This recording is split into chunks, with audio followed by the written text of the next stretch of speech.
Hello दोस्तों, नमस्कार। उधार तो चुकाना ही होगा। हम आज आपके लिए लेकर आए हैं एक सेठ की बहुत ही रोचक कहानी। एक सेठ जी बहुत ही दयालु थे, धर्म कर्म के यकीन करते थे।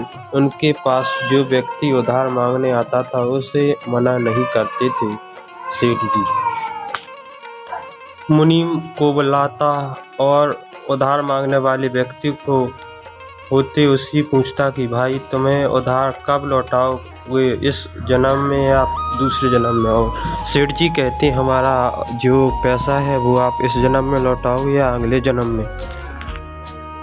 जो लोग ईमानदार होते हैं वो कहते हैं सेठ जी हम तो इसी जन्म में आपका कर्जा चुका कर देंगे। और कुछ लोग जो ज़्यादा चालू होते हैं और या बेईमान होते हैं वो लोग कहते हैं इस प्रकार की बातें। वो कहते हैं सेठ जी हम आपका कर्जा अगले जन्म में उतारेंगे। और अपने चालिका पर वो मन ही मन खुश होते हैं कि यह मूर्ख सेठ जी अगले जन्म का कहता है। कहते हैं कि ये मूर्ख सेठ अगले जन्म की कहता है जो उधार लेता है। किसी से कुछ पूछते नहीं थे, जो जैसे कह देते थे मुनीम वैसे ही वहाँ लिखा देते थे। एक दिन एक चोर भी सेठ जी के पास उधार मांगने के लिए पहुँचा। एक दिन एक सेठ जी के लिए घर उधार मांगने के लिए पहुँचा। उसे भी मालूम था कि सेठ अगले जन्म तक के लिए रकम उधार देते हैं। उसके लिए भी था पता कि वो सेठ जी अगले जन्म तक के लिए उधार देते हैं। हालांकि उसका मस्तक उधार लेने से अधिक सेठ के लिए देखना चाहता था। तिजोरी देखनी थी। चोर ने सेठ से कुछ रुपए उधार मांगे।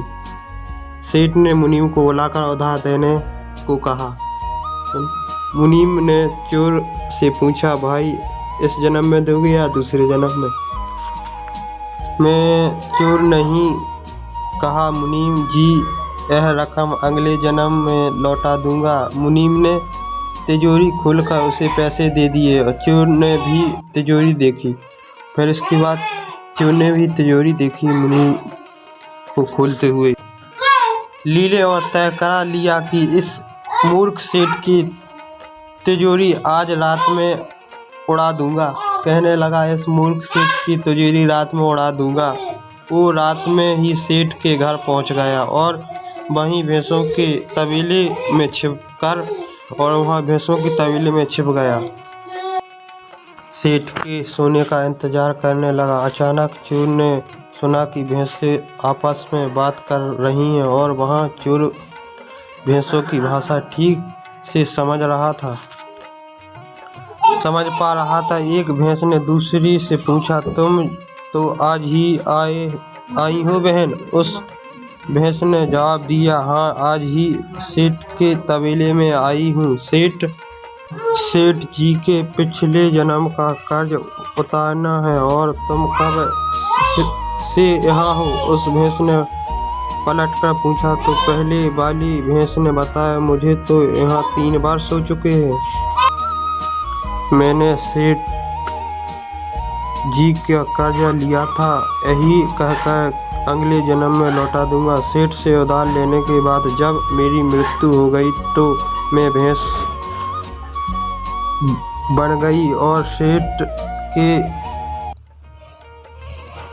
तबेले में चली आई। जब दूध लेकर उसका कर्जा उतार रही हूँ। जब तक कर्जा की रकम पूरी नहीं हो जाती तब तक यहीं रहना होगा। चोर ने जब इन भैंसों की बातें सुनी तो होश उड़ गए और वहां बंधी भैंसों की ओर देखने लगा और समझ गया कि उधार चुकाना है। यही पड़त है चाहिए कि इस जन्म में या फिर अगले जन्म में उससे चुकाना ही होगा। वह उल्टे पांव सेठ के घर की ओर भागा और जो कर्जा उसने लिया था उसे फटाफट मुनीम को लौटाकर रजिस्टर से अपना नाम कटवा लिया। हम सब इस दुनिया में इसलिए आते हैं क्योंकि हमें किसी से लेना होता है तो उसका देना है होता है। इसी तरह से प्रत्येक को कुछ ना कुछ लेने देने के हिसाब चुकाने होते हैं।